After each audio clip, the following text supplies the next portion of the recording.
and welcome to episode 208 of The Dive Down, a Magic the Gathering podcast focused on the latest decks, trends, and strategies for the casual spike. My name is Shane, here in Denver, Colorado, and with me on the line is the one and only Godfather, Dave Arbarger. Shane. David. You love weather. It's cold here, Dave. How is it in Chicago? It's 7 here right now. It's cold. It's going to be like 1 tomorrow. Oh, well, at least we're getting the warmth back because, you know, it's sort of, you're always like a day behind. So my car barely started today. I keep my normal car and then my Miata in the garage, and then my car lives out front. And man, I was kind of hoping it wouldn't start, then I have an excuse to work from home, but I had to go into work. I have to go into work tomorrow when it's going to be 1 degree.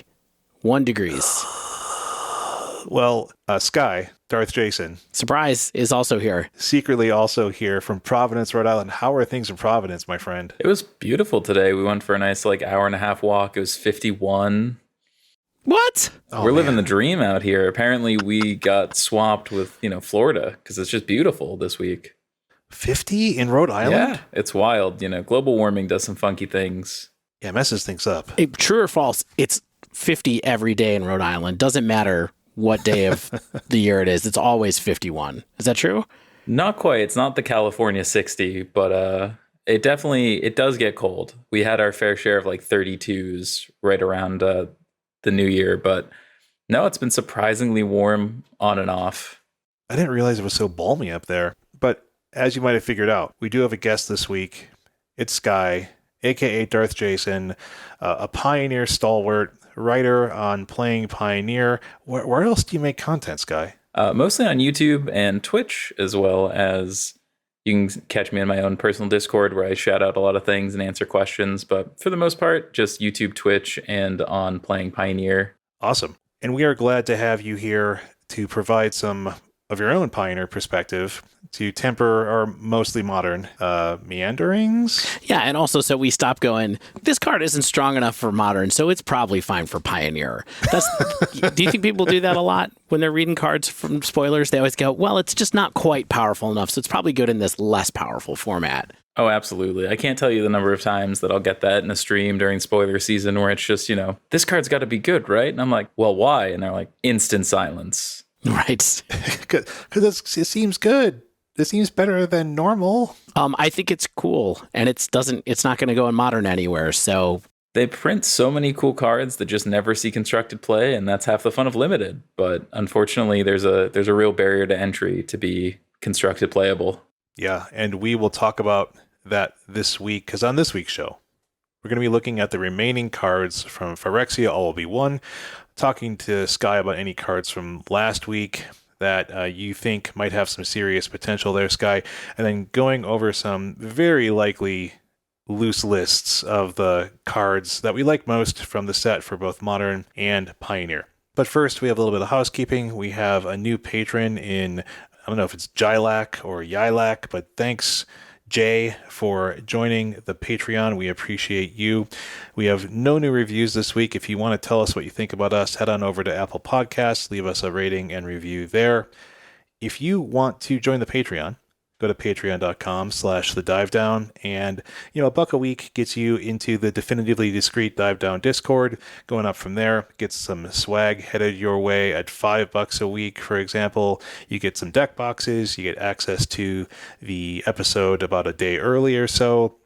Going up from there gets you things like a playmat and so on. So if you want to help keep us going, go on over to patreon.com/thedivedown. And if you'd like to support us without having to give a little bit of a rake to corporate overlords at Patreon, you can check out thedivedown.com/store, get a piece of apparel. You can get a hat, you can get a sweatshirt. I heard the sweatshirts are popular in the Patreon suddenly. Have you noticed people talking about them in the Discord? It's 7 degrees. Not in Rhode Island, it's not. Sky. See, I'm waiting for the crop top, then I'm in.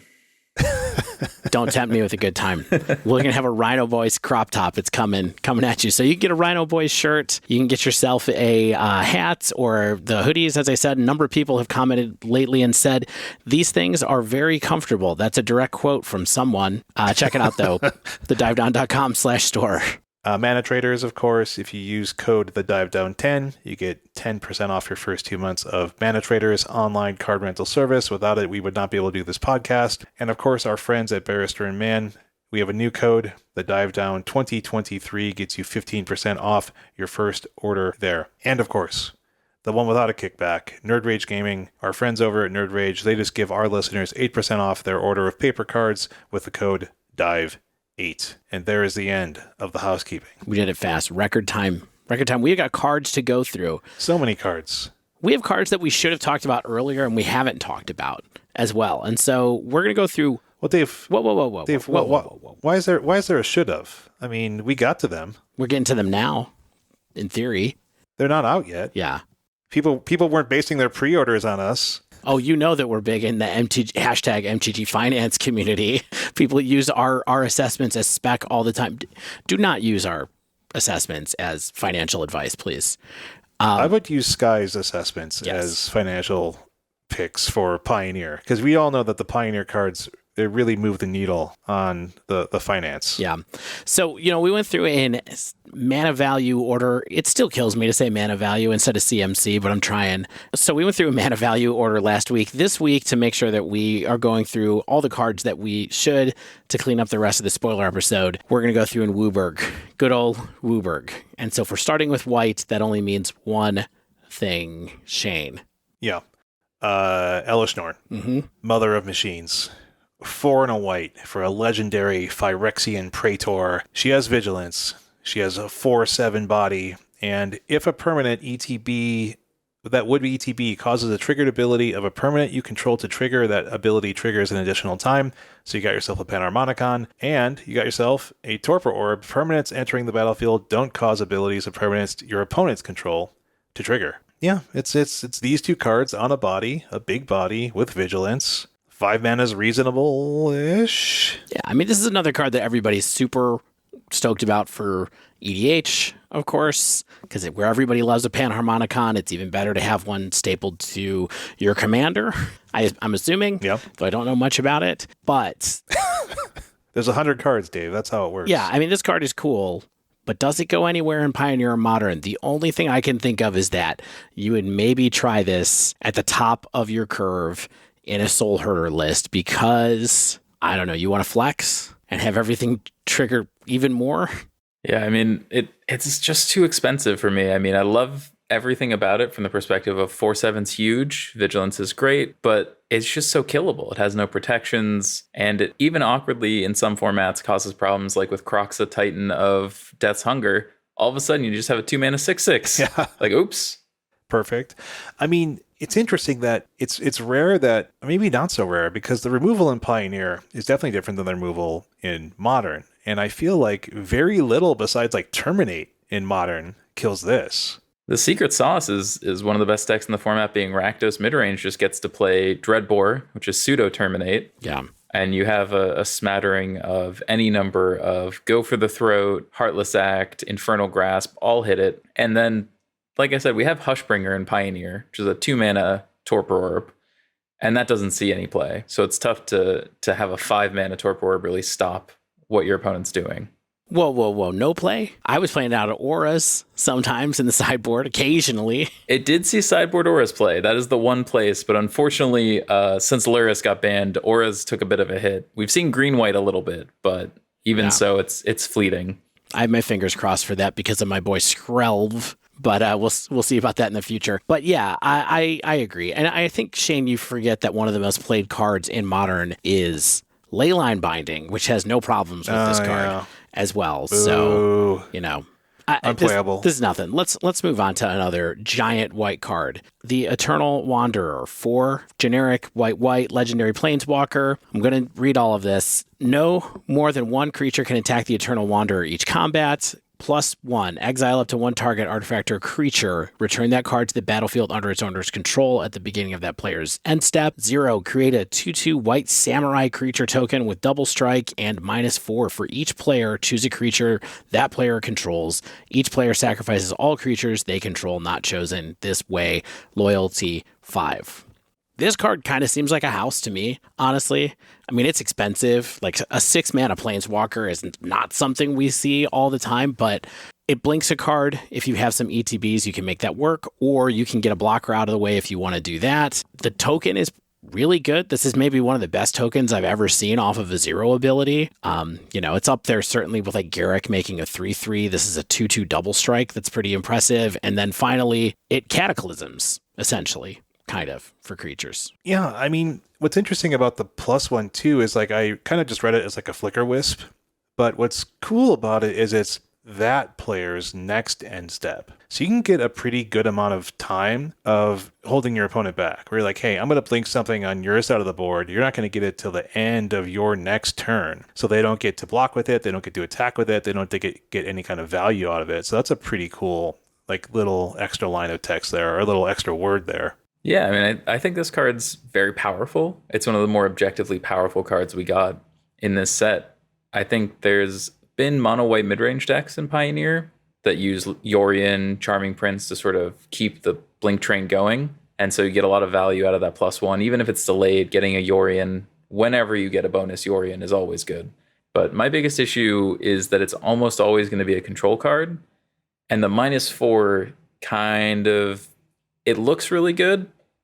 But if you each get one creature, pass the turn and they untap, kill your creature, bounce your creature, then they kill your 6-mana Planeswalker.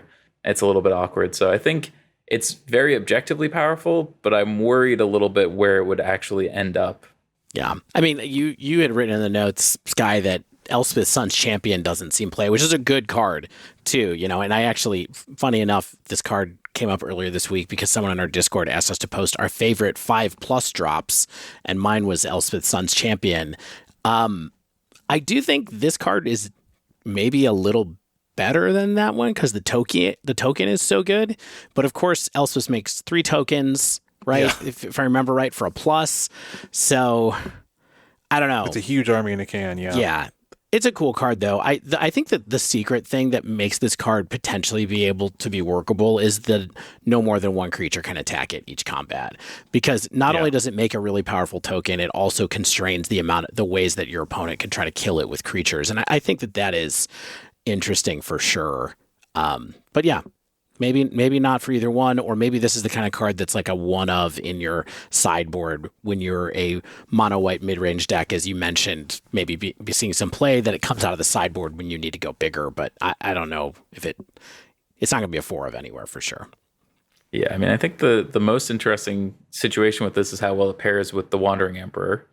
Because if you can only attack it with one creature, all of a sudden you're putting yourself in a position where you can just time walk them with any removal, any bounce, or something like the Wandering Emperor to just eat their creature. So I could see it, like you said, as like filling that old Elspeth's Son's Champion in the sideboard plan. But even then, I think it's really close, whether it's this or Elspeth. And Elspeth is just so capable of ending the game by itself. Whereas this the token's really good, but it does need a little help, I think, to cross the finish line. Yeah, makes sense. I mean, it's just 6 mana is just a lot, no matter how you slice it. All right, Phyrexian Vindicator. 4 white. Well, WWWW. White mana 4 times. It's a 5/5 flying Phyrexian horror, and if damage would be dealt to Phyrexian Vindicator, prevent that damage. When damage is prevented this way, it deals that much damage to any other target. So, this looks appealing, right? It feels like it has to do something where it's like Boros Reckoner type things, but it still dies to removal, and the casting cost is rough at white. And white decks don't have a lot of direct damage, but I guess you're making them not want to attack into you. I don't really know what I'm doing with this besides saying seems cool. So I think this is just another one of those very powerful cards. What gives me a little bit of pause is that the best mono white aggro deck in the format really cares about creature types being human. So you can't really just throw it into the mono white aggro deck that already exists. And then when you're looking at that Reckoner combo, if you want to get infinite life, you need to both give it indestructible and lifelink, which Reckoner got to do because of Boros Charm, and then Is It Charm to deal itself damage, which were both red, and Reckoner had red as a splash, whereas, like you said, mono white, tough to get direct damage. Where I think this is interesting, potentially, is a lot of control decks are playing things like Baneslayer Angel, Lyra Dawnbringer, just as ways to pivot post board, have a big lifelinker against aggro decks. This does a really good job of shutting down aggro at 4 mana. It doesn't quite have the first strike lifelink benefits of the big angels, but if you were playing the lay down arms version of blue-white control, which has been seeing a lot of play and maximizes its planes, you could probably slip this in as a post-board pivot, where you're going 5/5 into 5/5 into 5/5. Good luck killing the aggro deck. Interesting. Yeah, I mean, when you put it in that context, it's funny that this card is 1 mana cheaper than Lyra or Baneslayer or any of that kind of thing. So they not only do they make it have this weird prevent damage clause, they also made it have this reduced cost as long as you have enough planes. And so, yeah, I think that is interesting too. It's just a little cheaper 5/5 flyer. Doesn't have vigilance, but we got along fine when I was coming up with Sarah Angel that didn't have lifelink or first strike or any of that other stuff, so maybe there's a way to make it work here too. I just wish that mono white could still run Walking Ballista, because then I just have like a really funny way to, like, I don't have to target you. I just target my Phyrexian Vindicator, and it's even a cheekier win. It's not necessary at all. I just want to do it. It's the entire reason Ballista was banned, Shane, to keep people like you take your joy away. All right. Next card we have in white. The last card that we have in white to talk about right now is Skrelv, my buddy Skrelv that we've talked about a whole lot. My favorite name in Phyrexia. All right, Skrelv's Hive. 1 generic and a white for an enchantment that says at the beginning of your upkeep, you lose 1 life and create a 1/1 colorless Phyrexian at might artifact creature token with Toxic 1, and also has this creature can't block. And then it has Corrupted. As long as your opponent has 3 or more poison counters, creature you control with Toxic have lifelink. So this is Bitter Blossom. Yeah. Kinda. Might Blossom. Isn't this as close as they've made to Bitter Blossom since original Bitter Blossom? I feel like it. I can't remember another card that was 2 CMC that just made a token. There was the one that had from War of the Spark that kept amassing, and then eventually if it was 6/6 or bigger, it gave lifelink, but it didn't make multiple bodies. It just kept making 1 body and stacking. Right. Yeah. But no, this has got to be the closest since they printed it that I can think of. Now, these tokens are a lot worse. They don't fly. But on the other hand, they're artifacts, which is cool. I mean, for me, I'm not really looking at this from the toxic perspective at all, though I guess that there's probably some plan you can do there where you kill somebody with less damage off of these tokens. But it feels like a constant source of 1/1 artifacts for free could go somewhere. What do you think, Sky? I think the best place you could probably consider this, like you said, is leaning into the fact that you're getting a bunch of free cheap artifacts every turn. I think that we've seen a Mardu Sacrifice style deck before, which uses the Rakdos Sacrifice base of things like Anvil of the Oni Cult and the Cat Oven combo, to then you now just get a bunch of free tokens every turn. Makes it a lot easier to set up. If you sacrifice them, you net a damage on them, and once they get lifelink, it makes it a lot easier to keep racing any other aggro decks like you normally would with any of the cat combo cards. Yeah. Does it have Butcher the Horde in it, though? If it's a Mardu Sacrifice deck. What do you think? You don't have to answer that question. It's fine. It's fine. We can dream, Dave. We can dream. Yeah, we can. I was going to say, it's also interesting to see that we got the cycle of the Phyrexian horrors that become indestructible, and the black one cares a lot about sacrificing. And so that is another interesting wrinkle where if this went into a Mardu deck, you could see a couple other cards that came out in this set sort of pairing together to lift it up a little. We've seen Jund Sacrifice do well, so maybe Mardu Sacrifice can keep giving Rakdos Sacrifice a little bit more life. Yeah, I don't know about this one. Maybe if Toxic is some kind of constructed thing, this is like your Toxic army in a can. It's like the card you want to draft, I'm sure, in your white Toxic, limited bomb type thing. But yeah, I mean, maybe it's something. It's cool. Like you said, just an endless source of artifacts to do something with. It's got to do something that people are going to mess with at least. Don't you kind of think that? So now I'm looking at this for like modern for a quick minute. I know that Bitter Blossom has been historically, like, it was banned and then it came back, yada, yada, yada. I do wonder if there's a deck in modern that wants a Bitter Blossom for artifacts too, like thinking about it a little bit now. I don't know. I have one eyeball on this card just because of the fact that it's an artifact token. We've seen a bunch of the new like 8 blast and 6 blast decks, and one of the constricting points is, again, you're using Bobble and things like that to throw around with your blasts. So if they we're playing white. I've seen a green-red version now too. If they end up in white, you could have this just as another way to always get value and give yourself enough time to find your blasts. Yeah, absolutely. I don't know. It's so close to something. All right, but that's white. So close. That's white. Right. Blue should be a little bit more quick, I think. Distorted Curiosity, 2 and a blue sorcery. Corrupted, the spell costs 2 generic less to cast if an opponent has 3 or more poison counters, so just a single blue mana. Draw 2 cards. Does this infect? Do you put this in your sideboard for like grindy games? Like, again, this is pretending infect still really exists. 1 mana, draw 2 cards if you're like doing anything that you already want to be doing, but like the floor is pretty bad, right? Like, I don't know. I am such a sucker for these divinations that become a single mana if you have the right conditions. Like of one Mind was one of my favorite cards in Ikoria that never quite got there. This is the same card. It's just for poison counters instead. I don't know. I feel like this is not, at least in Modern, I feel like this is not the card that's going to bring blue-green infect back from the brink, just because that card, I don't think that deck really wanted to devote any space to drawing cards, right? It's not trying to recover that way. I understand that it could be in the sideboard as a plan to go from there, but I think that I'd be much more interested in the Rot Priest version of whatever that deck is to give it a shot if we're going to go that way, rather than having a divination in that style of deck. Yeah, I mean, I imagine the problem with infect even before was as struggling as the printing of Fury and Ren and 6.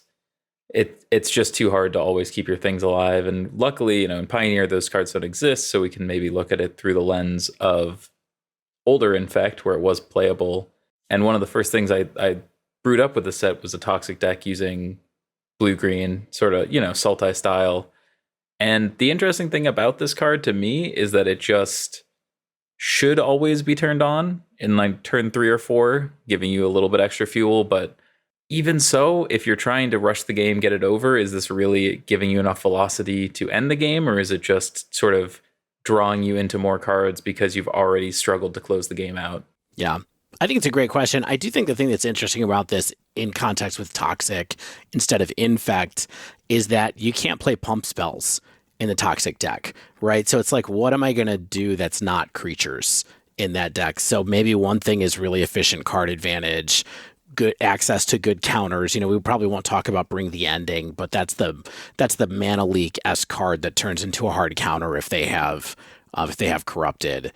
So it seems like it could be a reasonable plan to go with. What did the creature suite look like in that deck? Can I ask? Do you remember off the top of your head? Yeah, so I know we had 4 Rot Priest, 4 of the 1/1 Death Touch Toxic to pair with Finn, the 1/3 that is from Kaldheim, that whenever a creature with Death Touch hits, they get 2 poison counters. So that's 3 with the Toxic trigger as well. Ooh. And then we had the 2 mana 1/1 flyer with Toxic and the 2 mana 2/1 flyer with Toxic that you can buy back from your graveyard when you proliferate.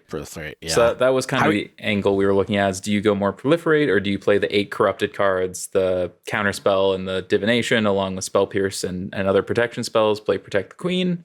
Or do you play just efficient things that you can push through easier and then just once you have a few poison counters, proliferate? I think the proliferation version is a little too slow. If it is going to work, I think you have to go all in Protect the Queen. And in that case, the corrupted cards are great because then that is actually counterspell and 1 mana draw 2. But again, it just comes down to, I think, like you said, not being able to use pump spells and having to get in 10 times with your Toxic 1 cards is the biggest hurdle. It's just hard to hit with 10 small creatures. And because they have Toxic, they're all 1/1s and 2/1s. So they all fail the Bone Crusher test and they all get blocked by everything in the format. Right. None of them have evasion, or few of them have evasion, I suppose. But people should not forget about that Finn card from Kaldheim for sure, because I've seen a couple of builds where people are trying to do Toxic plus that, plus Death Touch. Like that card was powerful as a one-off, or at least eyebrow raising as a one-off. So now that there's a set that came, just a slim, 2 years later or whatever, where that card might have more of a payoff, it makes some sense to keep an eye on it. So, but I think clearly these are the 2 best corrupted cards, Distorted Curiosity and Bring the Ending. So I would just keep that in mind if you start messing around with Toxic to see if you can make these cards pay off. Yeah, I liken this a lot to Surveil, the Surveil payoff cards we used to have back in the Ravnica sets. the payoffs all look great because you're already doing surveilling, you're Yeah. already giving them poison counters. The problem just became if you have too many of one and not enough of the other, you do nothing. And if you can't get that third poison counter, these cards look way worse. And that's a real consideration as far as how you can build the decks. Can I offer up a good way to give your opponent poison counters? Ooh, what do you got? It's in our next card, Prologue to Phyresis, 1 in the blue, instant. Each opponent gets a poison counter, draw a card. Okay, does this infect or toxic? Probably not. But this is like 2 damage, draw a card for 1 in the blue, which isn't like that bad. No, I mean, I love the way you're looking at it of like the draw a card, deal 2 damage.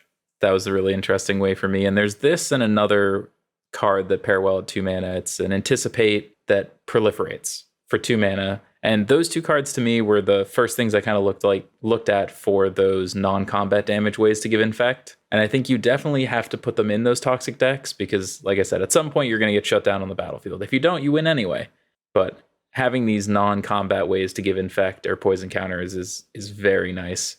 And I think this is probably the best of them, but I'm not quite sure if you can fit quite enough non-creature spells to have this be more than just a nice burn spell off the top, more or less. For me, the way that I looked at this card, because it feels like this is a reasonable card on rate. Like when you read it, you're like, okay, it's an effect and I draw a card. There's not many cards where you get to just do 2 to draw a card, like Anticipate. Like Anticipate is not as good as Impulse. Now we have Impulse. So, having any effect and tacking a card draw onto it for 2 is certainly kind of like something you want to pay attention to. When I was looking at this, I was wondering if you're like, is this the only card in your deck that gives somebody a poison counter or one of few, and then you go hard into just proliferate and maybe the Anticipate goes with it? I mean, the card that I was looking at was from last week when we talked about Ickermoon Gauntlet, where it's like maybe you're playing Planeswalker Control, and instead of your kill condition being, oh, I'm going to attack you with Hall of the Giants or whatever. Yeah, or maybe it's both. You fit this in because it's a cantrip and you can go with a proliferate plan, or if you get later in the game, you can attack people with your land, just kill them the old-fashioned way. But I don't know, for some reason for me, I was kind of like, maybe this is a way that we could go if we put together a Planeswalker control deck built around proliferate. Yeah, I would love to see what a shell looks like where this is sort of your setup card, your enabler, and then you just leverage powerful proliferate cards. I looked through a lot of the proliferate cards. Some of them are a little bit on the weaker side, but if you could fit in enough cards that weren't just below power level into your control deck, and I think Gauntlet is a really good one at being able to kind of fit that perfect sweet spot of powerful enough to help your planeswalkers, but also the bonus proliferation could just kill them. Something like that with a turbo proliferate deck and the 4 mana flying 3/5. That if you proliferate twice. The Phyrexian Horror, that card really could help you turbo somebody out if you went turn 2, give you a counter, turn 3, player Gauntlet, and then go from there. Yeah. I don't know. It certainly was a card that I was like, this is cool, but we'll see if it turns into anything more than limited fodder, of course.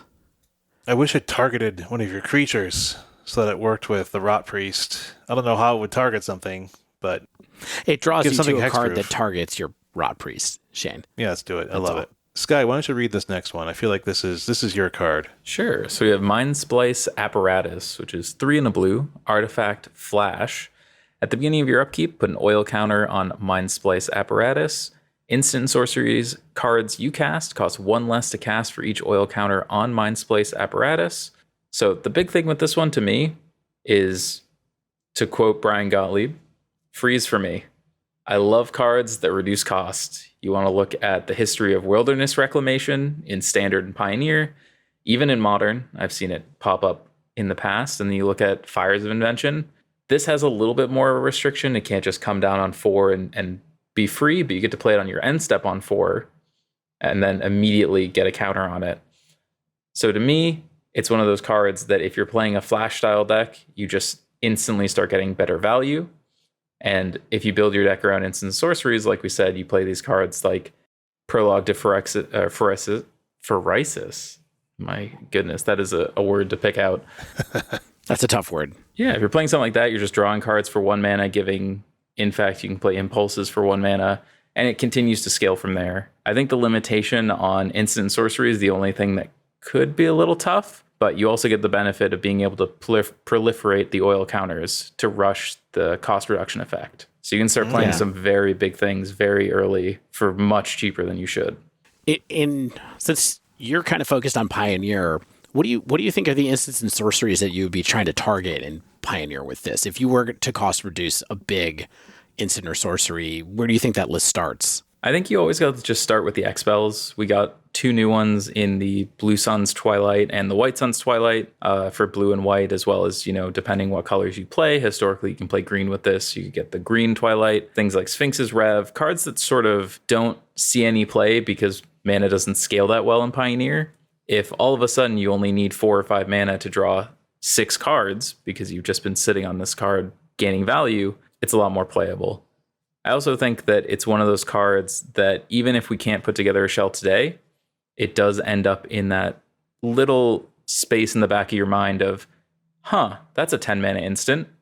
How cheap can I get that? Right. And in every set, there's just that, well, that plays well with that. And those are dangerous once you start adding enough pieces. Yeah, here's your giant red mythic that nobody pays attention to that suddenly you're casting for 3. Yeah, Hail. Was it just Hail of Torment Fire? Yes. Just an instant kill with this after a few turns. Or just chaining together treasure cruises. Also good. Hey, we can keep it simple. What's a good Ancestral Recall on the cheap? Exactly. Why does this card have flash, do you think? Like, what do you think? That's a good question. This card is sort of a lot less playable without flash, but why is that? So a lot of these effects, whether it be, the 2 I mentioned, Wilderness Reclamation and Fire's Invention, both give you mana the moment you cast them, right? With Fires, you play a 4-drop for free right that moment. With Wilderness Reclamation, you go to your end step, you untap, you have your full mana to work with. These mana cheapening and doubling effects, if you have to cast it in your main phase and give your opponent an entire turn cycle to answer it with no value, they're just kind of unplayable. So you need it to give you that value right now to be able to, 1, protect it, and 2, if you flash it on your opponent's end step, you get to untap, and now you get a free mana and all your mana available. Yeah, like it could read like it enters with an oil counter, but because it's in blue, it lets you play a controlling style game, right? Where it's just like I can hold up mana, and maybe it's like some kind of multi-flash deck where maybe it has some flash creatures, or you have this, and then you untap and, like you said, take advantage of it immediately. So I think it's cool to have it in the color of blue and then give it flash as well, because then it lets you play the reactive game and then also kind of turn the corner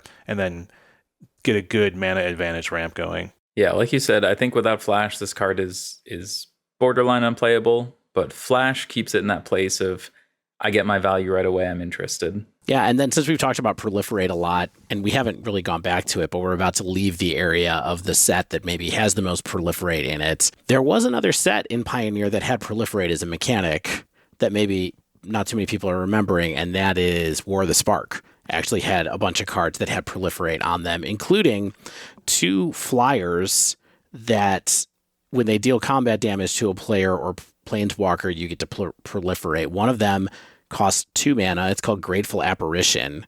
It's a 1/1 flyer for a generic and a white that does that.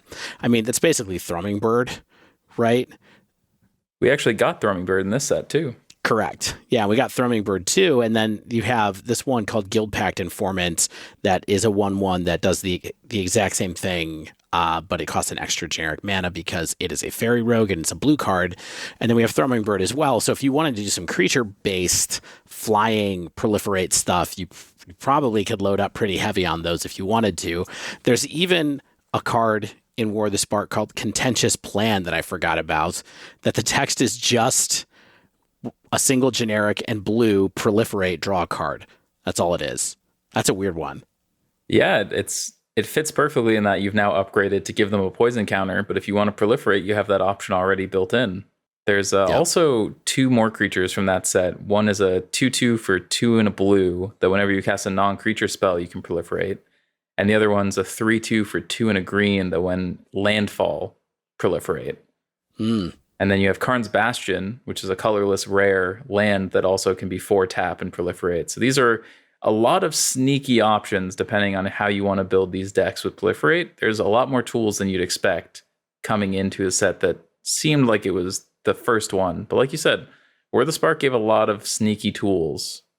Yeah, it's funny. These cards are, I think, better than many of the Proliferate cards that are in this set. And so, yeah, it's good to remember for Pioneer, Flux Channeler in particular, that's the 2/2 that does when you do it with a non-creature spell. That can be pretty cool, especially for some of these oil cards later on, if there's something that give you a token when you cast a non-creature spell. So it's sort of doubling down on those payoffs. We're just brainstorming here. We're just talking here, but we're just talking. Yeah, I mean, I'm hesitant to just lump all of these seemingly limited mechanics into kind of like the unplayable and constructed bucket, because we kind of did that when it came to Connive. And then we, of course, saw Ledger Shredder come out of it. And I don't know if that's the case here, but I think it's potentially a little bit dismissive, and this is on my part, to just be like, yeah, Proliferate's never going to be a thing. These oil counters aren't going to be a thing. We're not going to really get to a place where counters like this matter in constructed, but especially not to go back to this, in the smaller format of Pioneer, this might be a thing where we have enough density from War of the Spark, from this set, with creative deck building to get to a place where, hey, maybe counters and Proliferate and Infect and Toxic are a thing. Yeah, I totally agree. I think that is a big part of the deck building challenges that people tend to miss when they look at these sets, is they get so used to evaluating a card in a vacuum that you miss the idea that sometimes it's the critical mass of cards that pushes an archetype into reality. Not so much that one card is broken, like Ledger Shredder is the best Connive card by a mile, but maybe it's the critical mass of if every card in your deck proliferates, that's a pretty good start. Now, what are you proliferating? Yeah, that's up. We'll figure that out. The rule of 8. Right? It's a place to start. All right, let's move on to black, and let's talk about cards that aren't as complicated. We have our flashy cost reduced removal spell for the set. I know, Shane, you kind of like this card, so why don't you read this? All right, Annihilating Glare, a single black sorcery. As an additional cost to cast a spell, pay 4 generic mana or sacrifice an artifact or creature. Destroy target creature or planeswalker. So I know people are hyped on this for Pauper, because it's a common, but I think this seems pretty strong in general. Like, I'm sure there's existing effects in Pioneer, like Eaten Alive. I know in Modern we have Bone Shards, and it's not like Bone Shards is like shaking up the meta, but those don't let you sacrifice another random janky artifact you have lying around, or get value off of something like a Chromatic Star entering your graveyard, or other artifacts entering your graveyard. We know there's a lot of things like that, and I think this has potential. I mean, it's not an instant, but it's dirt cheap. Creature or planeswalker. Yeah, I think we've seen Spark Harvest in Pioneer. It's seen very limited play in sacrifice decks, and this is, like you said, an upgrade because sacrificing artifact. We have a ton of artifacts kicking around. Blood tokens, treasure tokens, anything with Oni called Anvil. So I think in that specific archetype, it's a strict upgrade, but I don't know if it's enough of an upgrade to really warrant any additional play of the card, as opposed to if you were going to play a Spark Harvest and Eaten Alive, something like that, now you just have a better one. The thing I like about Bone Shards compared to this one is that, at least in Modern, if you're constrained on resources or you really have to kill something on turn 1, you can discard a card to do it. Yeah, and usually you're playing it in like a reanimation type deck, when those were trying to be a thing. Sure. Yeah, I mean, I hadn't quite seen that play, but that does make sense. Yeah, it goes with persist and that kind of thing. Sometimes it's just like I really want to kill Ren in 6 and I'm on the draw. And this is my card to do it, because later on I could have done it with persists or something. But I don't know. I think this card is kind of worse than that one, too. The artifact thing is nice. It's sort of like Skrelv's Lair in the same way, where I'm like, it's cool that it talks about artifacts, but I'm not sure exactly if it's going to get there still. But yeah, I think it sees like really occasional play in like very defined archetypes. It's not something that people is like playing for value because they have something that makes a blood token or something like that. Right. It's very, very much built around the concept of having extra creatures or extra artifacts lying around. Although I gotta say, since you mentioned that, blood tokens in particular, I'm not an expert at playing Rakdos mid-range by a long shot, but I will say there's been a number of games with that deck where I've been like, this blood token is just doing nothing for me. Yeah. Or even the card that makes the blood token isn't doing anything for me right now. It makes me wonder a little bit. That does make me wonder a little bit if it might be a reasonable card to have around to get some extra Dreadbores in your deck. But Dreadbore is so fine in Pioneer that maybe you just don't even have to worry about it. Yeah. Why take the downside, you know? Yeah. Yeah, 1 mana to get rid of the downside is enough of a benefit, I think, where Dreadbore would just see play. And we've already seen Dreadbore go from 4 copies to 2. So it's not like, it doesn't seem like they're hurting for more copies of this effect. By the way, if you had told me in 2013, I guess, that we would still be talking about Dreadbore in 2023 and it had like never been reprinted again, I would have said you were a liar. See, that set and that cycle had some real bangers long term. You had Supreme Verdict, you had Abrupt Decay, Dreadbore. Yeah. That set put a lot of, and Deathrite Shaman was in that set. A lot of cards that had huge impact for less than everyone expected when they came out. Yeah, it's a great set. All right, Archfiend of the Dross. 2 generic, black for a Phyrexian Demon. Flying, Archfiend of the Dross enters the battlefield with 4 oil counters on it. At the beginning of your upkeep, remove an oil counter from Archfiend of the Dross. Then if it has no oil counters on it, you lose the game. Whenever a creature an opponent controls dies, its controller loses 2 life. It is a 6/6. So they love cards like this. We've seen many demons over the years that are flying 6/6s for 4 that make you lose the game for a downside. Mm-hmm. Here's this one. You have 3 turns to kill them, basically. Yeah. But we've been talking a lot about Proliferate. Yeah, give me some more tokens. More counters, rather. You buy more time. This is just an abyss. A 6/6 flyer is nothing to mess around with. If I told you have 3 turns, it's sketchy. If I tell you have 10 turns, and I think then it's just a big card. Yeah, I mean, I think that's the big good news of this card, is that I think if you can fit Proliferate with this card, it has potential. The less good news is that it costs 2 black, and we have a 4/5 mythic that costs 2 black that I put in my article about the top 10 cards of Pioneer for this set.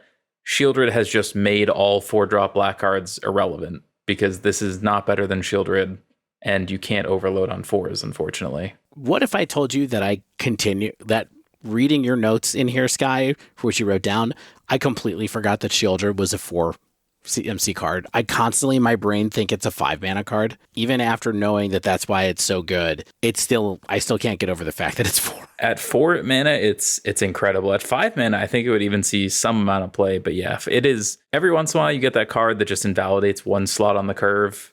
And to me, Sheoldred's the latest example of that, where like there have been so many cards, and there might even be one coming up soon, that is a 4-drop that sits there, and I'm like, man, I wish I could play this. And I just look at Sheoldred and I'm like, you know what, I'm good. Well, let's talk about it. That next card is a classic that we've had. We had a Phyrexian Negator, and then later we had Phyrexian Obliterator, and now Phrexian Obliterator is back. I think the flavor text used to say "Behold Perfection" or something. This card, I hate this card. I hated Negator. I hate Obliterator. Not into it, but we all know it. It's black for a 5/5 trample, Phyrexian Horror. Whenever a source deals damage to Obliterator, that source's controller sacrifices that many permanents. This card. It does exist in Historic, right? Yes, right that's now, that's so when I started hating it. Recent experience playing against it in that format. I don't know how you beat it sometimes. I mean, I know I played mostly like aggressive decks. So like it's just like, hey, I'm trying to beat you down, and now I can't. Like you played this card, and I'm going to lose.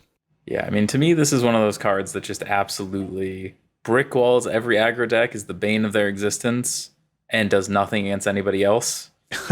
And that's just such an odd place to be. I mean, that sounds like a great sideboard card, but I have to imagine if you started seeing Obliterator in sideboards, you'd start running things like Destroy Evil and other just destroy effects as opposed to damage effects. But again, how many decks? We have a mono black midrange deck in Pioneer that top 8'd a challenge this last weekend. Is it going to play a black spell over Sheoldred?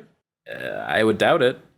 But yeah, it's crazy to me that, probably the most iconic quad pip card of all time isn't going to see play because it's just outclassed.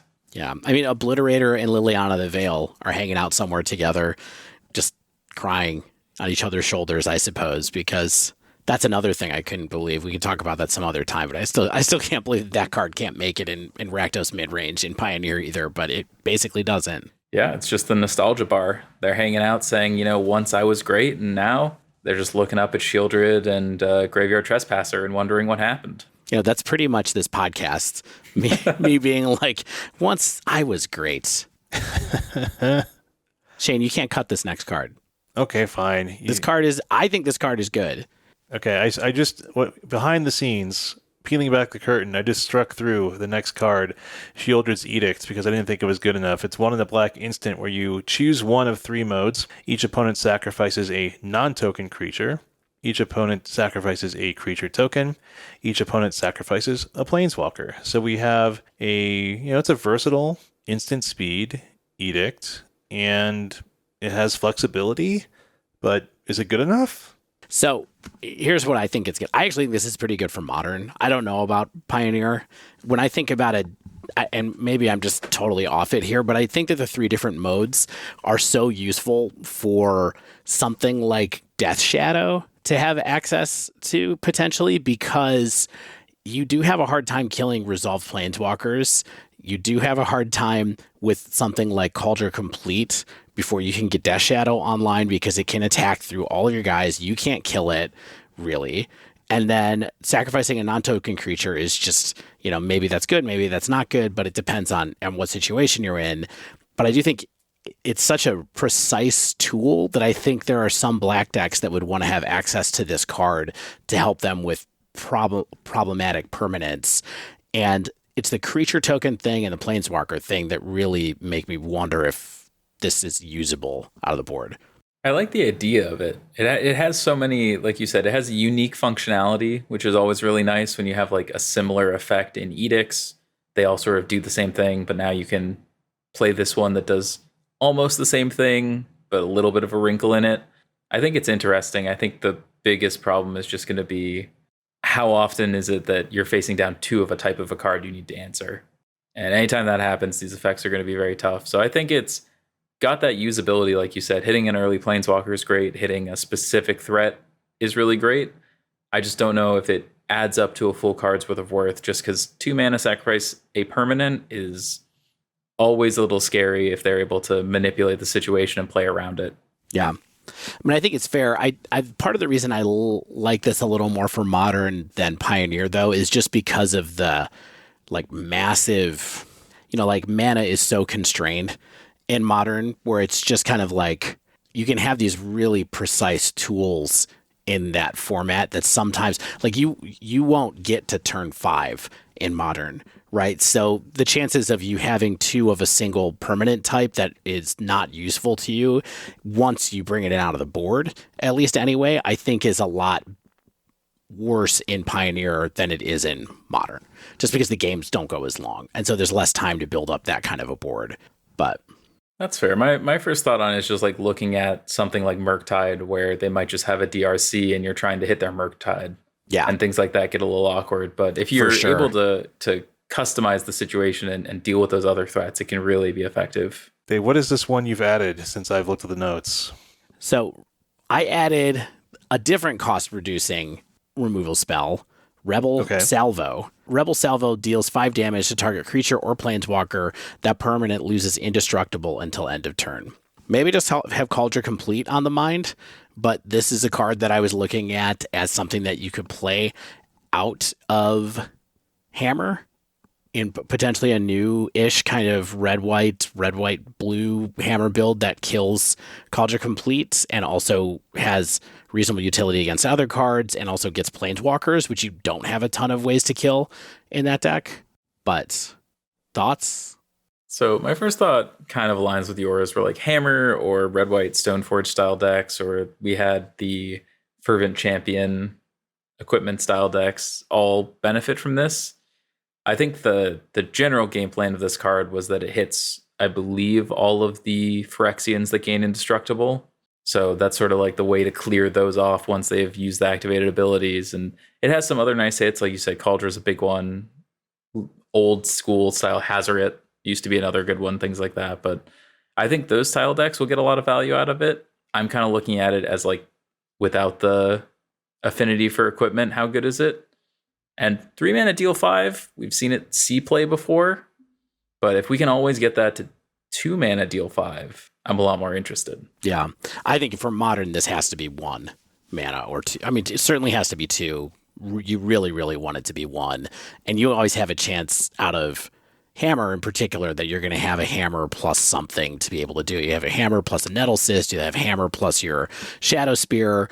Like you mentioned, or kind of I think you were hinting towards, it's harder in Pioneer because there's no tutors, there's no equipment tutors, and we have the best one ever in Modern. So I think that the applications are a little bit different there, but maybe if there becomes a really deep equipment deck with some of the other enablers that there are coming online for this set, maybe it becomes a little more interesting in Pioneer too. Yeah, I think the neatest part about it, on top of all the extra text, is that it can hit Planeswalkers as well. So being able to clear out problematic Planeswalkers is always an effect I want. And if I can kill your blocker or kill your Planeswalker, I'm a lot more interested in it as an option. Yeah. I mean, remember, so Magmatic Sinkhole used to be a card in Modern, right? Like, it used to be a good card you could run as a 1 or 2 of if you were a deck that didn't leverage Delve in another way. And this is a similar card with the exact same text on it, except for the indestructible thing. So I don't know. Maybe there's space for it to come back.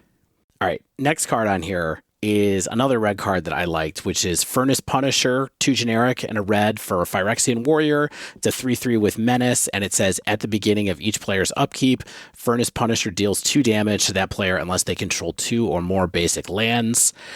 I just feel like this is a decent other option on Rampaging Ferocidon. Like, I know it doesn't have quite as much text on it as Ferocidon has, but also being able to punish decks that just are really greedy on basic lands is always attractive to me. But it's not always the most amazing thing in the world, especially when you have Ferocidon in the format as well. Yeah, to me, this sits as a nice sideboard option. Ferocidon used to see plenty of play as a sideboard option when life gain decks were a problem. The biggest thing is just that we have a bunch of monocolored decks because of the presence of Nykthos and just making your mana clean in Pioneer. Mono white humans, mono blue spirits, mono black midrange, mono green devotion, and more make it so that you're almost never getting the trigger off this. But Right. Against a lot of the rest of the format, I think it'd be a good sideboard card where a 3/3 Menace is already good stats. And if you're getting pings every few turns, it just adds up very quickly, especially in multiples. Yeah, I mean, out of like Rakdos, Phoenix, Lotus, there is a good portion of the field that skimps on basics, but there are really powerful decks, especially right now between Mono Green Devotion and humans. Yeah, I don't know if this adds up to enough damage for the cost for me, but I think it's like, maybe as a sideboard option in very certain red decks, why not?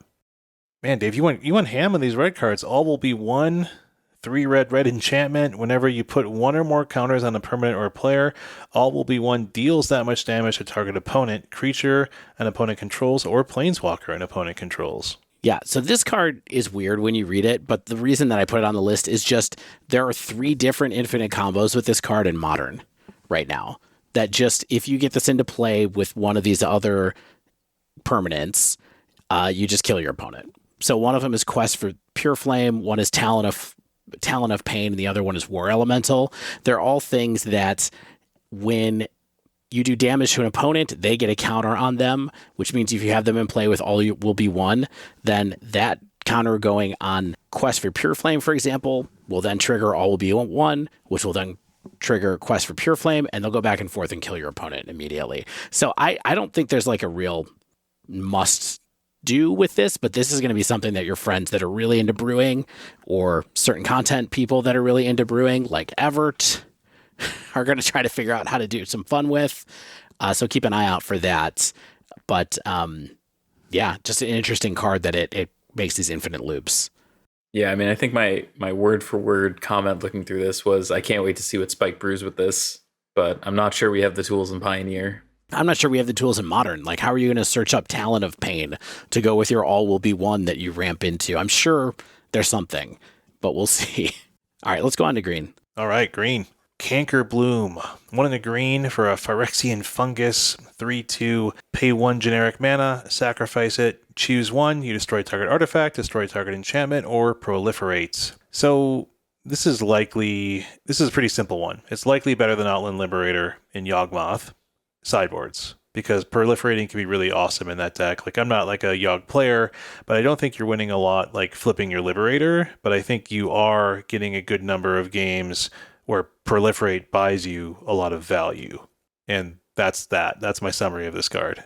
There's probably more. I mean, it's like a Thrashing Brontodon type thing. It's a, it's an Outland Liberator type thing, but it does a lot for a little, I think. Yeah, I mean, we've seen cards like this in white. We had Cathar Commando that started seeing a little bit of play in various formats, and this is just one of those staple effects I think they want to get in a couple different colors of a 3-power creature for 2 mana that just has a bunch of relevant abilities. And Naturalize and Proliferate, both great. I think this is a shoe-in to see play somewhere. It's a great sideboard option, but like you said, it's kind of is what it is. It's sort of a nice piece to pick up, but not going to change too much anywhere. Any thoughts, Dave? It's a card. It's green. I don't have anything to say about it. Dave, I'm going to make you read this next one. I'm not reading this Planeswalker. You read this Planeswalker. Okay, fine. Nissa, Ascended Animist, 3, green, and then split green Phyrexian, 2 of those. So this is a 7 mana 7 loyalty. Planeswalker. I mean, but it's 7 mana with 7 loyalty, and of course, if you pay for the green with life, meaning 2 or 4 life, it enters with 2 fewer loyalty counters for each Phyrexian you paid. What does that get you? So you can plus it to make an XX green Phyrexian horror creature token, where X is Nissa's loyalty, so it would be as little as a 4/4 if you paid the 4 life. You can -1 to naturalize, destroy target artifact or enchantment, and then -7. And until end of turn, creatures you control get +1/+1 for each forest you control and gain trample. So an overrun type thing, right? So this is flexible in how you pay for it, but like, I'm not sure how this like plays if you're like, hey, I'm going to pay 5 mana and 4 life to get a 3 loyalty walker. But they do make legitimate threats. If you have anything else to block with in your green deck, you're going to quickly make a really wide and pretty tall board. Like, if she's on the board for 2 or 3 turns, you're going to be unstoppable, but that's most 5+ mana walkers, I would say. And the ultimates, of course, like it's a GG if like you've been able to do anything, but I just don't know what her home is besides like I drafted this and I win. Yeah, I mean, to me this is reminiscent of Renin 7. We were paying 5 mana for a big that keeps getting bigger and bigger each turn. You're making bigger ones, and it does some neat stuff, but it doesn't really have much of a place. The only real sad thing about it to me is that though you can pay 5, you can't find it off Storm the Festival because it actually has a mana value of 7. But if you could find it off Storm, it'd be incredible because the 4 pips, even if you pay the Phyrexian, is a lot for Nykthos.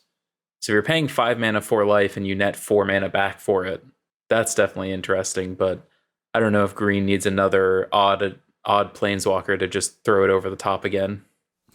I think the weirdest thing about this card to me is just in the design that there's nothing that does anything with mana on this. Nissa, right? Like it feels like this would be the moment flavor-wise to be like, yeah, and it does, I don't know, add 1 to your mana pool for every forest you have in play or something weird and broken like that. But it's weird. Like the effects feel kind of small to me for how much you have to pay to do it. We got a lot of army and can planeswalkers in this set. Like, I think there's like 3 that are just kind of like, hey, like I'm just going to make some creatures and you can do stuff with them. And that's more than usual. I know there's more walkers than usual, but it's still just kind of like they weren't super creative with what these walkers were doing necessarily. I think they were very worried about the design space since all the non-Phyrexian planeswalkers were rare and all the Phyrexian ones were mythic. To just the variability of these cards is so high that it's very hard to create a Nissa that's fair, effective, and not game-breaking that you can play on 5 mana and 7 mana. And I think that's where a lot of their lack of creativity had to come is that's a really wide berth as far as like how it can get into play. And because of that, you have to kind of keep the effects simple. Otherwise, you end up with a 5 mana, 4 life planeswalker that's broken when really it was designed to be a 7 mana planeswalker. Wild. One thing that is also interesting is that these planeswalkers are the only things that have Phyrexian mana cost in their casting cost, right? Yeah, I believe this is it for this set. I think this is actually it in all of Pioneer. Yeah, I mean, there's activated abilities that have it, and then there's like, Tameo and the other ones. But it's interesting that they brought Phyrexian mana back and just used it for this. So I feel like it's really flavorful. I'm kind of glad they didn't break Pioneer by having, some rough equivalent of Gitaxian Probe or whatever in this set. So I'm glad that they kind of played it conservative with Phyrexian mana. Just a little editorial note here as we get towards the end of our list. Yeah, I mean, to me, I'm really happy. I think Phyrexian mana was pretty high up on the storm scale for me. I would have been happy to never see it again, but I think they greatly learned their lesson to just tag it onto things that cost a lot and just go from there as opposed to ever doing a 1 or 2 drop with it again. Yeah, totally. All right, Shane, we do have to have a reckoning from last week, don't we? Yes. Migloz. Maze Crusher, he's back. It's back. I mean, I don't know, Migloz. 1 red-green for a 4/4 legendary Phyrexian beast. It's ETBs with 5 oil counters on it. You can pay 1 mana, any color. Remove an oil counter from Migloz. It gains Vigilance and Menace until end of turn. 2, remove 2 oil counters from Migloz. It gets +2/+2 until end of turn. 3, remove 3 oil counters from Migloz. Destroy target artifact or enchantment. I mean, you didn't want to talk about this last week, but I'm going to make you, because I think this has decent stats and decent abilities for the mana value in Pioneer. And you get a lot of flexibility, where it's like Vigilance and Menace is cool. Having being a 6/6 is cool. Destroying an artifact or enchantment is cool. Like, man, they really do not want artifacts or enchantments in this set, do they? There's a lot of things that are naturalizing. But, I mean, I just like that you can use the oil counters whenever. I don't know. It's a mana sink. I don't hate it. I mean, I don't know where this goes. It does remind me a lot of Savage Knuckleblade, which is kind of like a card that nobody ever has enough mana to actually use the activated abilities on. Importantly, does not require blue. Yeah, but come on, we're post mana base. We don't care. I mean, in Pioneer, we're not really. No, Pioneer, there's still trades that you have to make. I don't know. I mean, this is just like a thing, and maybe it's a really good value. I don't know if it fits into your kind of like red-green, so your red-green deck of the day is the Boats deck. I don't know if it has a space in your kind of that particular Essicus Chariot, kind of curve that you're trying to do there. I mean, do you think that this can be played as just a value card, Sky, or what do you think?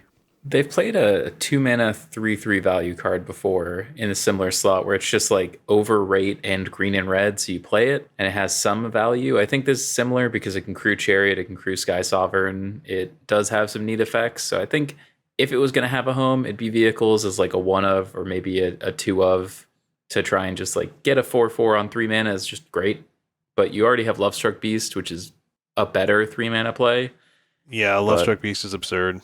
Yeah, I think, I hate to say it, I think this is kind of, we have Savage Knuckleblade at home. I think running out of oil counters with this card is going to be the saddest thing you've ever seen. And at least with Knuckleblade, you could just keep pumping it. Yeah, you're right. It's probably just like, like you said, it's sort of like a bucket and it quickly empties and you just have a bucket. Yeah, although I will say, Frank Karsten did post a turn 4 non-combat kill with this deck, with this card this morning. That was pretty interesting. Shane, I don't know if you saw it, but it involves the land that has 2 oil counters on it. So it takes a hand of the land that has 2 oil counters on it, 2 of those, 2 Copperline Gorges, a Filigree Silex, a Migloz, and the Solfim. Was Solfim the red one? Mayhem Dominus. And so what you do with that is you play your Phyrexian oil card, then you drop a Copperline Gorge, I guess. Then you play your Filigree Silex. You play Migloz, so then you have 6 oil counters across 2 permanents. Sorry, you have 8 across 2 permanents at that point. And then you play Solfim, and you'll have 10 counters across 2 permanents with the Solfim in play. You can tap your Filigree Silex to do 20 damage to somebody. Love it. All new Phyrexia, or all Phyrexia, all will be 1 cards. Can't wait to have that sealed pool. Yeah, exactly. Look for that at an LGS coming to you. All right, so those are our cards.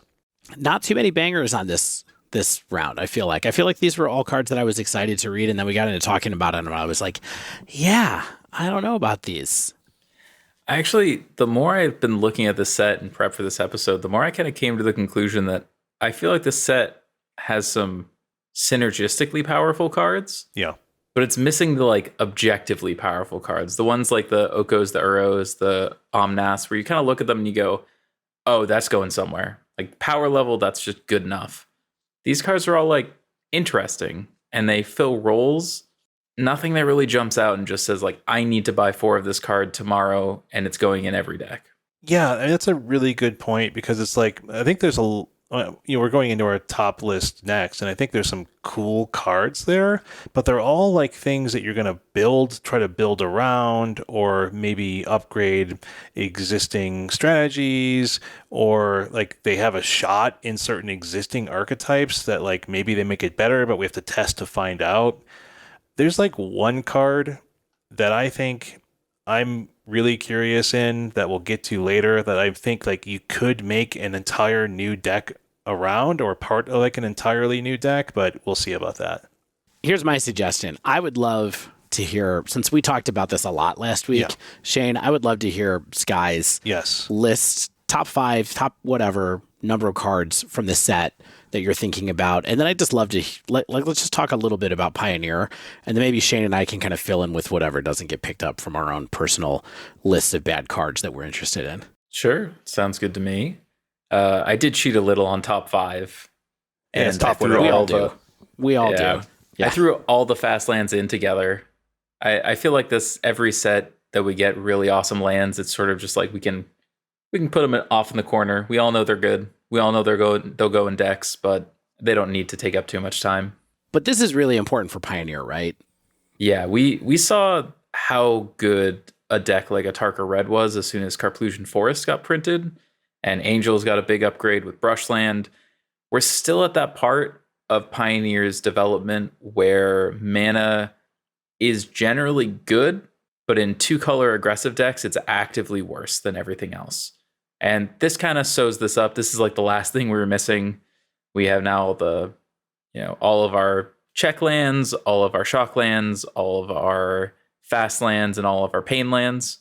So you should be able to build a cohesive 2-mana aggressive mana base. Yeah, and even the slow lands from the last trip through Innistrad are pretty good too at filling in that kind of make sure you have good mana through your entire game as well. The mirror image of the fast lands here. So it does feel like huge bump up for Pioneers. Is there any deck that you think benefits from this the most, or do you think it's just aggro decks are going to be using these and that's it? Do you think there's anything that was really being limited here? I think the biggest thing is 2 or 3 color aggro decks, ones that want to be playing 1, 2, and 3 drops. You almost couldn't play those before. I think back to the times of like in standards, there have been Marty Vehicles that was, an all-in aggro deck. These kind of decks just weren't playable without something like Blackleaf Cliffs. But really where you're going to see the benefit is going to be in things like a Tarka Red. Any green-red deck gets a huge boost because of just how good Copperline Gorge is in these early aggressive decks.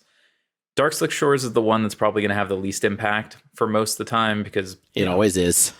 Blue-black doesn't want to play 1 and 2 drops. It's sad, but it is what it is. The green-white Thicket, Razorverge Thicket, also going to be very good. It enables a lot of decks that like green-white auras that we talked about, like green-white, basically green-white or Naya anything, picked up huge benefit because that was a big place you were missing, especially because if you want to play 8 mana dorks, you have to max out on your green sources on turn 1, and not having a green-white fast land really hurt those decks. Yeah, that's awesome. My dark horse here is that I wonder a little bit if people are going to go harder into Azoria Spirits now that they have Chrome Coast available to them, but we'll see. I actually think it's a different Azorius deck that's going to pick up more from that, and that's going to be Soldiers. Ooh. Which we've been seeing do really well in Standard, and it even saw a little bit of success, a couple of prelim 3-1s and 4-0s here and there. I think that's another one of those decks that desperately needed a turn 1 untap land that could be both blue or white. Another one, right? Because they have the one from Brothers War that's blue-white. That's only for Soldiers, yeah. Right, exactly. So this one can help you fill in everything else. Cool. All right, what's next on your mind? So next up for me, do you want to go 5 to 1 or 1 to 5? Whatever you want to do. We'll build some tension. You like suspense? Yeah. All right. So for me, number 5 was Jace the Perfected Mind. To me, this was an interesting card. Not sure if your readers or your listeners are familiar with it. Do you want me to read it as well? I will read it real quick. Here, I have the text in front of me. It's 2 generic, a blue, and a Phyrexian for a 5 loyalty planeswalker. +1 until your next turn. Up to 1 target gets -3/-0, so it bubbles somebody. -2 is target player mills 3 cards. Then if a graveyard has 20 or more cards in it, you draw 3 cards, otherwise draw a card. And then -X is target player mills 3 times X cards. So there's a couple different generally just powerful effects here stapled together that kind of seem like they might not go together, but the bubble effect is great at slowing down opponents, which is, standard blue stuff. Your Jace just wants to buy you more time. But the real key to me is the minus. The self-mill, you can target yourself, which helps you maintain a bigger graveyard. There's a couple decks that really like that. Specifically, we've seen a Thassa's Oracle Dimir deck that's sort of inverterless inverter, using things like Dark Bargain, Treasure Cruise, Deadly Dispute to just churn through your deck before you win. And I think that the self-mill being attached to a Visions of the Beyond is a very powerful effect on your Planeswalker. Just being able to repeatedly draw a card, maybe get a couple extra cards, and the self-mill really helps you out with your Treasure Cruises. And the mill 15, it's one of those things where, again, self-mill 15 for 4 mana is worth a lot when you're playing stuff like Dredgeless Dredge, when you're playing anything that cares about filling your graveyard. And these Thassa's Oracle decks now can just have another bargain that can kill 15 cards at a time. It's interesting. We did not talk about this at all last week in the context of milling yourself. Yeah. Which we should always remember that sometimes putting cards in your graveyard can be good. Good. Yeah, especially if you set yourself up to be able to then Visions of Beyond yourself because you've filled up your graveyard, stocked it really well, and then you're also like, oh yeah, now I'm going to draw 3 cards as well. Boy. Yeah, there's interesting to see. There's going to be some strong turns where you play this Jace for 3 mana, minus it, get your Visions of Beyond, and then get rid of your graveyard with a Treasure Cruise. And you're just looking at your opponent with your fresh grip. Yeah. That's rough. Does this Phoenix? This isn't Phoenix, right? You got to be doing more than that. Yeah, I think it has to be a little bit more than that. I think Phoenix already has a very easy time filling up the graveyard, and it doesn't really need to bubble creatures because you just kill them. So I think this is a little bit more niche, like we were saying. The effects are always a little bit more synergistic in this set. So I think you have to be a little bit more reliant on self-mill to get value, but it's a very powerful effect when you're trying to self-mill. Cool. Well, thanks for that alternate take on a card that we talked about last week for sure. What's next on your list? So next we did talk about is Mindsplice Apparatus. Like I said, this is a bit of a speculation pick just on the basis of how good we've seen Wilderness Reclamation and Fires of Invention be. And it always is going to sit there as, even if it's not broken right now, there's always the possibility that we get some big instant or sorcery or some flash threat that suddenly makes this a viable cost reducer. And that's always incredibly powerful. So next up, I have Sword of Forge and Frontier, almost finishing out that sword cycle. I really find it surprising they were just like, yeah, we'll just throw one here. Let's sprinkle a sword in, not both. Well, I think, and this was also, I meant to mention this a second ago when you were talking about there being a ton of naturalized effects. The next set is March of the Machines. So I think they're trying to overload the naturalized effects into this set so that the limited environment, if it's heavily artifact-based next set, doesn't end up being overwhelming. And so I think we're going to get the blue-black sword in March of Machines. Oh, interesting. Okay. Also funny, last week I was like, the blue-black sword, the Dimir sword's going to be proliferate, completely forgetting that the Azorius sword already was because it was so bad no one paid attention to it. Yep. The hidden swords. All right. So what do you think about this sword? So just so people remember, lets you play an extra land and lets you do kind of like reckless, or kind of like light up the stage, basically. So you get to look at 2 cards and play them. Yeah, and the extra land per turn, even if you hit 2 spells, you can at least get a land out of your hand, which is nice. But to me, I think one of the things that happens a lot when we're evaluating cards sort of in the vacuum, especially when, we all sort of play Modern as well as Pioneer, is you just sometimes forget how good a sword is because we don't really see other than the top 2 or 3 swords played. But a sword in general, just on any generic creature, is powerful. And I think green and red in Pioneer does a lot more than people give it credit for. Being able to make all of your creatures pass the Bone Crusher test for free is a big deal. Just getting extra resources, extra lands, extra spells is really big. And being able to clear through green creatures also is very good because it allows you to push through a lot of the bigger blockers in the format. So I think it's a card that if we do see an artifact in equipment style deck pop up, it's going to be in there for sure. But I also think it's just a generically powerful card that should be able to give some decks a little bit more a little bit more room against Bone Crusher Giant. Yeah, it would be really interesting to see a deck that just plays a couple of these out of the board, like just because it's a good card. Like Mono White Humans, it's like, oh, I'm just going to have this. So when I play against green decks, I'm just going to bring it in because it's good. Or if I randomly go up against Mono Red Aggro, I'm just going to play it because it's good. Like that would be pretty interesting to see. We've never quite seen a sword do have that pattern because we're all so used to it being played with Stoneforge Mystic. Yeah, I mean, I think a deck like Mono Blue Spirits or Bant Spirits could really get away with doing something like that where you just go, well, people are going to board in Rending Volley against me. So how about I just give my creature pro red? It's now huge for a flyer. And Now I get to just draw into extra spells and keep up more mana. Yep. Totally makes sense. Yeah, I like the sword. Don't undersell the sword. I think the sword's good. I think it's like a tier 2 sword. And I mean, in Pioneer, it's the only sword we've got, right? Yeah, it's the one and only. It's the best sword we have, in fact. All right, what's next on your list? So next is one that's pretty much purely for Modern, at least so far as I've seen, and that's Mycosynth Gardens. I think you talked about it last week, but Amulet, probably in love with this card. It does a lot to be able to give you excess amulets as well as force a lot of removal spells earlier and more often. I think that anytime you can have an effect like this that just gives you an opportunity to, like you said, rule of 8 something. Amulet is one of the few cards we don't have a rule of 8 for in a powerful combo S deck. So now you can sort of do that in your deck. And since it's a land, it's easy to tutor up in your Titan deck. Yep. And we're rule of 12ing it really, since we have Urza Saga as well available for us. So we can get them lots of different ways now. Yeah, I am preparing myself mentally for a little resurgence in Titan once this set comes out, especially on Magic Online, where I think people are just going to be trying to make it work, seeing if it works, testing it a lot those first couple of weeks. Yeah, it's the same thing we saw when Saga got printed. You'd see a ton of food decks, a lot of interesting decks, and then 4 Saga Titan decks because, if you get a good land, you might as well throw it in the land deck. Makes sense. Magic is easy sometimes. And what's number one? What's your most excited card? So when I talked about cards being not particularly overtly powerful, this to me is kind of like the only exception.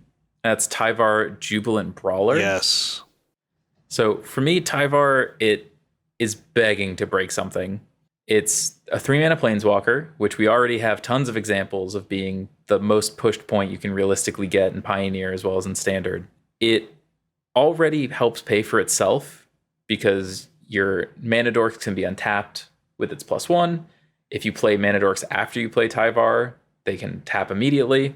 And then we just have tons of really good activated abilities. Even before we get to the last ability, things like Fiend Artisan, things like Priest of the Forgotten Gods. Like these cards that just break in half when you start to get to do them multiple times a turn. How about Vanifar? I was talking about this with some friends. The combo is already in Pioneer. Now you just get to have it be a little bit easier to execute. So yeah, I think it's one of those cards that, again, really powerful. And then when you get to the minus where you're just reanimating things, we were talking about Deathrite Shaman. You want to talk about a card that doesn't see any play anywhere. Tyvar allows it to come in and be instantly able to activate. If you're playing something in a self-mill shell, you have lands in there, so you can have it be a mana dork or just shoot fireball people or gain life. Like there's so many ways that Tyvar does powerful things, and that's even before you get to like the Elves deck. Mm-hmm. Right.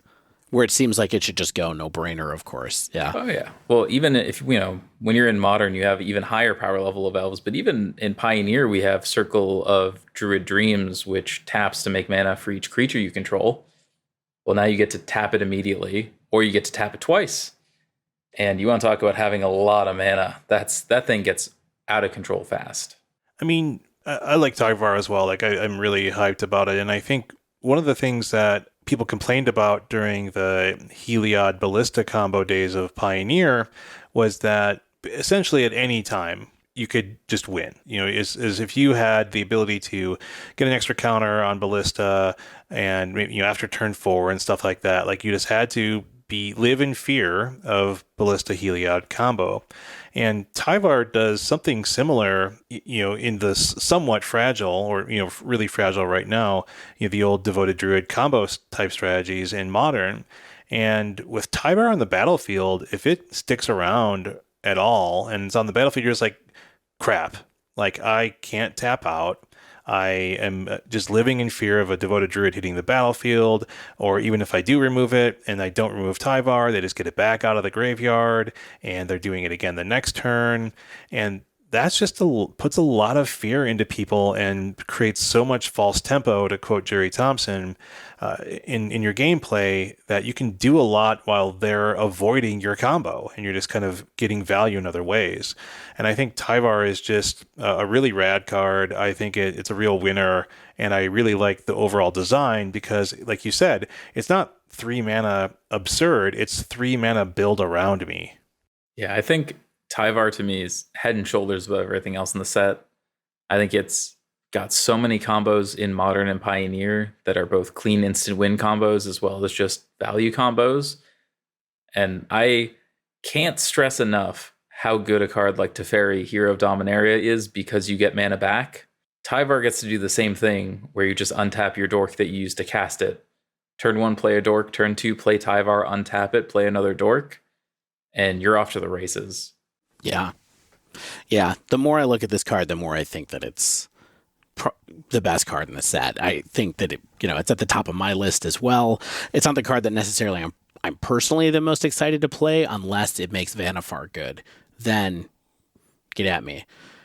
All right, Shane, do you have anything you wanted to bring up from Sure that we haven't just talked about now, or what else? What couple of things are you on your list? Well, Venerated Rot Priest, I think is Sure. just, it's probably it's the card I'm most interested in seeing what it does. And it's not just because like, hey, I'm like some, old school Infect main. I think it's just like, it's an interesting card with some really fragile combos, and it gives some new options back to those traditional Infect strategies with like the Infect Reach. I think people are going to brew up some interesting ideas that can kill really quickly without any disruption, but I think also provide like some grindiness and just some interesting concepts that will make people be like, hey, what can I do with this to finish my opponent off quickly? So I think that's pretty fun. I like Nahiri the Unforgiving. We talked a lot about this card last week. Oh, I was going to say, just before we move on to Nahiri, I know, do we have any Chain of Smog type effects for Rot Priest? Sort of you cast this card and you can just keep targeting things over and over again and just instant kill them? I mean, the biggest one is Ground Rift. That's the one that people play with in Modern, and with Niv-Magus Elemental and stuff like that. That's probably the closest. It's a single mana storm that targets to give something can't block this turn. Yeah, basically. If you can get something like that going with Rot Priest, it's like when we got Witherbloom Apprentice for Legacy, that all of a sudden I think brings it to a new level. But I like that card a lot just as is. But if you can find that card, if that card exists and somewhere someone's played EDH for enough years, they know what that card is, that could break something. Yeah. Dude, I like that card just on value too, like just on the offshoot that maybe that brings Infect back as a interesting tier 2 archetype in Modern, maybe even tier 1.5, depending on how the deck gets built. Nahiri the Unforgiving, I was just getting into that. I think, Dave, you also are into this card. We talked a lot about this last week. I think everything we said there still stands for me. The fact that the recursion ability, even though it's for a single turn, is just a 0 Planeswalker loyalty ability, that's just wild. Like, I don't think she's busted, but I think there's some fun and cool applications, and she can generate a lot of value. And much like Tyvar, just because you took care of one Stoneforge Mystic doesn't mean you're going to get rid of the next one, and you get that back out of the graveyard. So I think there's some cool things to do with Nahiri that people will do. I don't know if it's going to like prove itself as a mainstay in any format, but I like the design. Yep. No, that's on my list too. I like this card a lot. Somebody pointed out to me that the +1 is actually a form of protection Yeah.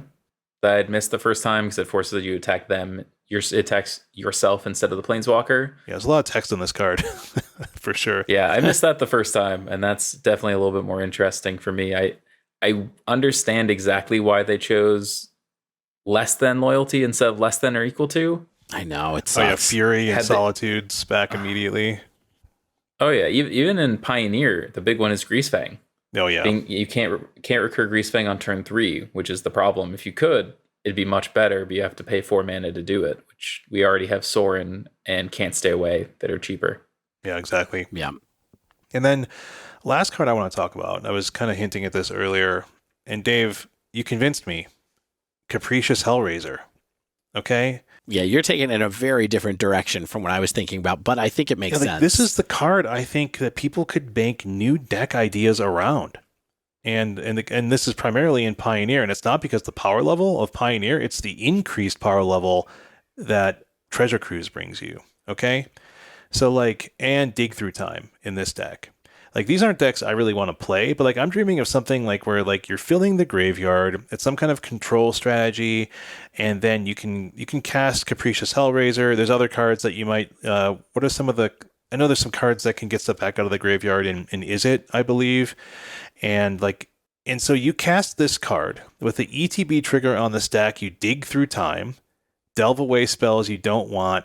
Getting back something bonkers you've left in the graveyard like Omniscience or something else that's big and broken, and let's go. Or just dig through time again. Just dig through maybe, time perhaps? again. I think that that's of course this is it seems like it's living the dream, but this is the kind of stuff that I think a Is It control deck could set up fairly straightforwardly. I think this is a really powerful card. I always gravitated when I looked at it with things like Ox of Agonis. Just things like Bedlam Reveler 2 that just want to super turbo churn through your deck. And I think that it could be really good in there's an Is It Prowess style deck that uses Third Path Iconoclast already. That's sort of just all young pyromancers and cheap spells. And all of a sudden this fills the Bedlam Reveler of old spot where you're just big dragon free spell. Yep. Good enough. But if you build around it, you can really break some stuff. I like the Omniscience idea. Yeah, there's a couple ways to do it, right? You could kind of you can go huge and overpowering. You can go low to the ground, and this is your top end. I think this is a cool card that does something novel. So, yeah, totally agree. And I like Jace. I like Annihilating Glare. We mentioned that earlier. I like the Allied Fast Lands. But Dave, what do you got for me? I only have a few cards that you haven't mentioned. So I have on my top list, I actually have Sheoldred's Edict and Rebel Salvo in a removal bucket. Those are the cards that I think are the most interesting as far as removal goes. But the only card that you two haven't mentioned that I am pretty appealed by is Kemba, to try to get some Pioneer Hammer going. And I've seen some lists floating around already. I think it's looking all right. Cat Hammer could be a thing. You just want to see a cat with a hammer. Meow Squad. We saw Hammer every once in a while with, I believe it's Monk class that would help you either find the equipment or equip it for free, as well as I think Sigarda's Aid is actually just in Pioneer. Yes, it is. Yeah. Yes. So the tools are there. Like we said before when we were talking about the problem with swords, we're a Stoneforge Mystic away from that deck being good. But if we have a way to find the hammer, I think there's probably some legs there. I'm looking right now. I think it's Warrior class. Is that the one? Yes, Warrior class. Maybe? Because, I think Monk class might be...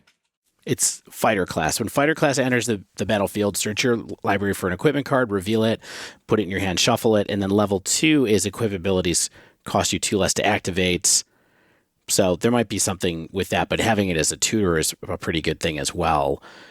Yeah, I just think that there's enough pieces there. And actually, I still think that the Embalm and Internalize cats are pretty good as something that you can outvalue people with. And so, I don't know. I think there's something there. And then maybe we get to play Rebel Salvo and Pioneer and you're off to the races. But other than that, I do think that Tyvar is probably my number one card from the set. Now, I do have a question for you all before we go. Just for fun. Yes. Do you all know what the most expensive couple cards in this set are already? I'm looking at Card Kingdom pre-order prices right now. The commander cards. I mean, right. So the two main ones are Mondrak Glory Dominus at $60 and Elesh Norn Mother of Machines at $47.99. What do you think is next? Wow. Okay, and this is like one that you think is for like a 60 card constructed price, not a 100 card constructed price. I think it's probably a 100 card constructed price. All right, let me change this question a little bit. Find one you think. What do you think the most expensive rare in the set is? Ooh, because I was gonna just go down the list of the Dominuses, but that eliminates it.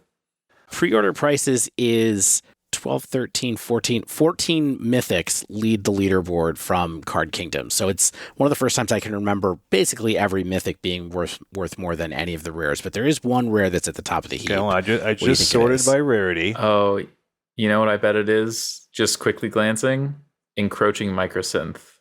It's a great pull, and it's not a card that we talked about. It is not that card. It's still a mythic. I was like, the Proliferate twice has to be a EDH, but that's a mythic.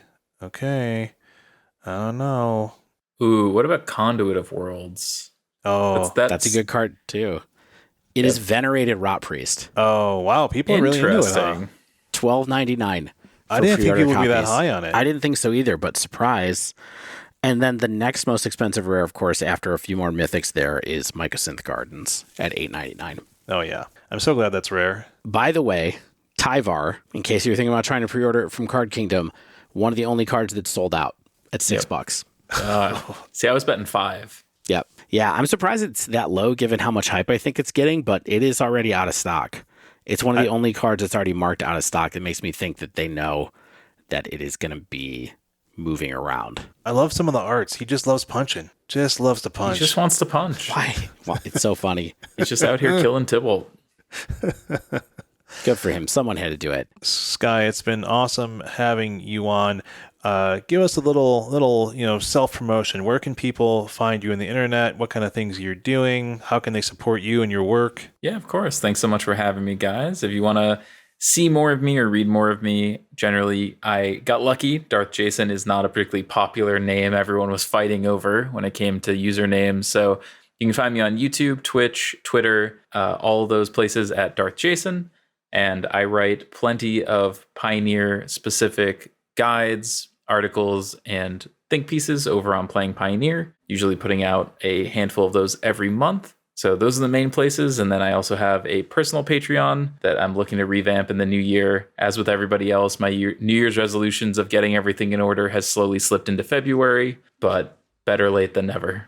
It's a never-ending challenge. Keeping that Patreon tight, you know. It is for sure. But that wraps up this week's show, and that wraps up our spoiler episodes for Phyrexia All Will Be One. So if you have not yet, make sure you subscribe to our podcast. You get the latest episodes as soon as they come out. If you use Apple Podcasts, as I mentioned earlier, feel free to leave us a rating or a review over there. If you'd like to submit a question to us, reach out. You can tweet at us at The Dive Down, all one word, email thedivedown@gmail.com. If you want to support us directly, you can go to our Patreon at patreon.com/thedivedown or check out our store, thedivedown.com/store. Of course, be sure to check out DarthJacen's Patreon and his work at Playing Pioneer. Shout out to Mana Traders for sponsoring The Dive Down. You can sign up with them using promo code TheDiveDown10, all one word, for 10% off your first 2 months of renting Magic Online cards. And you can get some amazing shaving soaps, body soaps, fragrances, and more at Barrister & Mann using code TheDiveDown2023 for 15% off your first order. Save money on paper cards over at Nerd Rage Gaming with code DIVE8 for 8% off your order. Thanks to the bands Nowhere and Spaceblood for letting us use their music for 4+ years. And until next week, get out there and jubilantly brawl!